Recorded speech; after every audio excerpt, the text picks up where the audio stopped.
Hello नमस्कार। निकिफाइड safe रे आपण मानकु बहुत बहुत स्वागत। आज बनेबा कार्तिक मास स्पेशल हबिस डालमा। तो चलतु देखि नबा कौन कौन सामग्री आवश्यक। मुग डाली को भाजिकी नहीं परिवारे माटी आलू ओउ कंदमूल कंचा कदली और सारू को नहीं जीरा और सुखिला लंका को भाजिकी तार गोटे गुंड प्रस्तुत कर देछि। ता सहित किछि गुड़ कोरा नड़िया और कोरा अदा मध्य नहीं।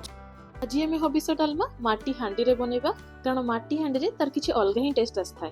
आपण पाखरे जदि माटी हांडी नाही आपण कड़ाई रे भी बनै परिबे। एबे गैस रे हांडी को बसैकी पानी गरम करनबा।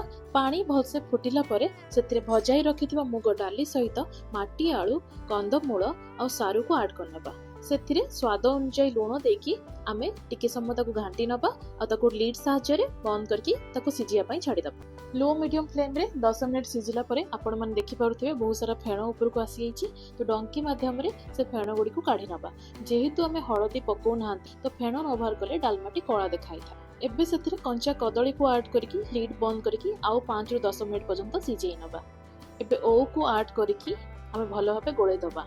ओ आमे शेष रे ऐड करूछंती, कारण ओ जदि प्रथम रु ऐड करिवे तो परिबा गुडी को भलो से सिजि न था। परिबा सहित डाली सिजिबा को हमकु कम से कम 25 रु 30 मिनिट लग जाय थाए।